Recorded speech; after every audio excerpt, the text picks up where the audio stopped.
ಇನ್ನು ದಸರಾ ಹಬ್ಬಕ್ಕೆ ದರ ಏರಿಕೆಯ ಶಾಕ್ ಅನ್ನ ಕೊಟ್ಟಿದೆ ಸರ್ಕಾರ. ಕೆಎಸ್ಆರ್ಟಿಸಿ ಮೂಲಕ ದರ ಏರಿಕೆ ಮಾಡಲಾಗಿದೆ. ಟಿಕೆಟ್ಗೆ 20 ರೂಪಾಯಿ ದರವನ್ನ ಹೆಚ್ಚಿಸುವಂತಹ ಕೆಲಸವನ್ನ ಕೆಎಸ್ಆರ್ಟಿಸಿ ನಿಗಮ ಮಾಡಿದೆ. ದಸರಾಗೂ ಮುನ್ನ ಮೈಸೂರಿಗೆ 160 ರೂಪಾಯಿ ಇತ್ತು. ಆದರೆ ಈಗ ದಸರಾ ಪ್ರಯುಕ್ತ ಕೆಎಸ್ಆರ್ಟಿಸಿ ಟಿಕೆಟ್ ದರ 180 ರೂಪಾಯಿಗೆ ಏರಿಕೆ ಮಾಡಲಾಗಿದೆ.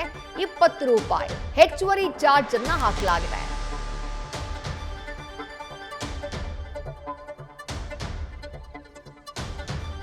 ದಸರಾ ಸಂಭ್ರಮದ ನಡುವೆ ಮೈಸೂರಿಗೆ ಹೋಗಬೇಕು, ಮೈಸೂರಿನಲ್ಲಿ ಜಂಬೂ ಸವಾರಿಯನ್ನ ವೀಕ್ಷಿಸಬೇಕು, ದಸರಾ ವೈಭವವನ್ನ ನೋಡಬೇಕು ಅಂತ ಹೇಳಿ ಸಾಕಷ್ಟು ಸಂಖ್ಯೆಯಲ್ಲಿ ಜನ ಹೋಗ್ತಾರೆ. ಹಾಗಾಗಿ ವಿಶೇಷ ಬಸ್ಗಳನ್ನ ಕೂಡ ಹಾಕುವಂತಹ ಕೆಲಸವನ್ನ ಕೆಎಸ್ಆರ್ಟಿಸಿ ಮಾಡಿದೆ. ಆದರೆ ಆ ವಿಶೇಷ ಬಸ್ಗಳ ಟಿಕೆಟ್ ದರವನ್ನ ಏರಿಕೆ ಮಾಡಿದೆ. ದಸರಾಗೂ ಮೊದಲು ಬೆಂಗಳೂರಿನಿಂದ ಮೈಸೂರಿಗೆ ಹೋಗಬೇಕು ಅಂದ್ರೆ 160 ರೂಪಾಯಿ ಕೊಡಬೇಕಾಗಿತ್ತು. ಆದರೆ ಈಗ ಕೆಎಸ್ಆರ್ಟಿಸಿ ನಿಗಮ ಏಕಾಏಕಿ 20 ರೂಪಾಯಿ ಹೆಚ್ಚಳ ಮಾಡಿಬಿಟ್ಟಿದೆ.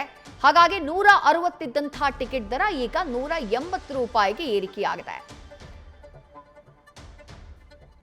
ಬಹುಶಃ ಕರ್ನಾಟಕದ ಮಹಿಳೆಯರಿಗೆ ಸಮಸ್ಯೆ ಆಗ್ಲಿಕ್ಕಿಲ್ಲ. ಯಾಕಂದ್ರೆ ಆಧಾರ್ ಕಾರ್ಡ್ ಅನ್ನ ತೋರಿಸಿ ಶಕ್ತಿ ಯೋಜನೆಯ ಮೂಲಕ ಅವರು ಉಚಿತವಾಗಿ ತೆರಳಿ ಬಿಡ್ತಾರೆ. ಆದ್ರೆ ಏಟು ಬೀಳ್ತಾ ಇರೋದು ಪುರುಷರ ಜೇಬಿಗೆ. ಜೊತೆಗೆ ಹೊರ ರಾಜ್ಯದ ನಾಗರಿಕರು ಯಾರಿದ್ದಾರೆ ಬೆಂಗಳೂರಿನಲ್ಲಿ, ಇಲ್ಲಿಂದ ಮೈಸೂರು ದಸರಾನ ವೀಕ್ಷಣೆ ಮಾಡಬೇಕು ಅಂದ್ಕೊಂಡವರು, ಅಲ್ಲಿ ಹೋಗಿ ನೋಡಬೇಕು ಅಂದ್ಕೊಂಡವರು, ಅವರಿಗೆ ಸರ್ಕಾರದ ಈ ನಿರ್ಧಾರ, ಕೆಎಸ್ಆರ್ಟಿಸಿ ನಿಗಮದ ಈ ನಿರ್ಧಾರ ಹೊಡೆತವನ್ನ ಕೊಟ್ಟಿದೆ.